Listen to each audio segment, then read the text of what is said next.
Now, well, Tim Cook well and truly upset the apple cart today on the market, so to speak. We're still talking about a company with revenues of $84 billion last quarter and margins of 38%. That's enough to buy Goldman Sachs or Tesla and have change left over for the taxi home. Still, the letters raise legitimate concerns about whether Apple has reached, finally, peak iPhone, as you might say.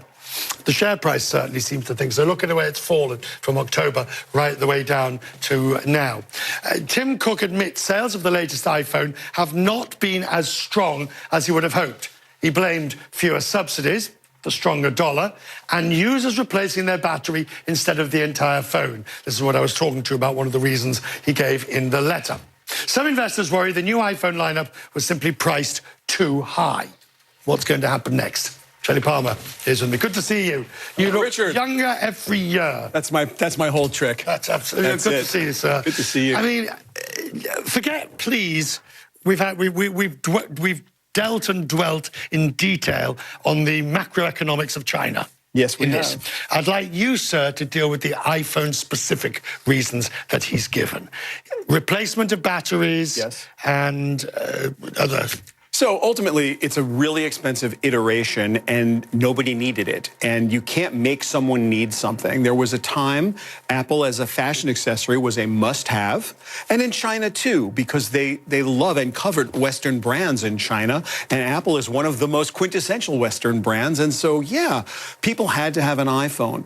But when the XS Max came out and the XS came out, which is their two flagship phones for right now, they were iterations on the 10. They were expensive. And unless you had an iPhone 5 or an early 6, there was no reason whatsoever. You had a 7, 7 Plus, 8 or 8 Plus. Don't do it. There was no point. And so this has come back to bite them a little bit. Particularly since, you know, there's 1,001 places that will put a new battery in here for me. And that actually is the biggest problem with your iPhone, right? That the battery gets old and sad. That we all... the market...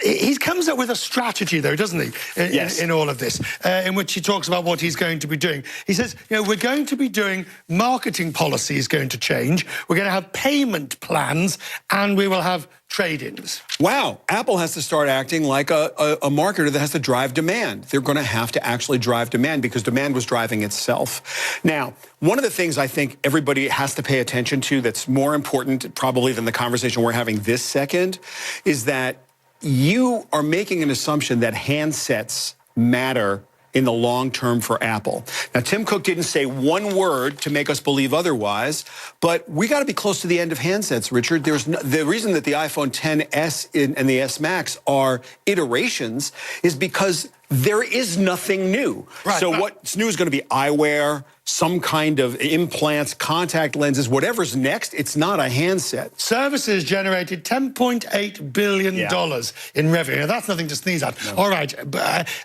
the services, in many ways, are parasitic on the phone.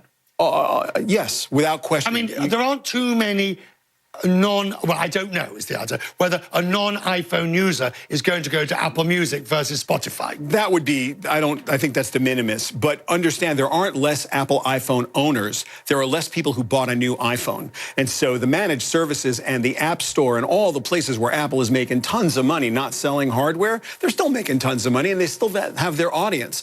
They misread the market. But if the new iPhone replacements tautology, if the iPhone replacements do not take off and there's no more new stuff coming into the market, can they grow on services? I think they will grow on services. And by the way, phones get old and die and break and need to be replaced. And so the question is at what pace? And it's the growth story that everyone's concerned about here, right? It's not the profit margin, it's the growth. Can they make it? Final blunt question. Sure. Because I've read so much over the last 24 hours about Apple. Is this wither Apple? No. Short answer is no. I would never sell that company short. And believe me, I'm not a fanboy, and I'm as mad at Apple for things they've done the last 2 years to the MacBook, to the new iPad Pro, which is an abomination, to the iPhone XS Max, which is kind of terrible.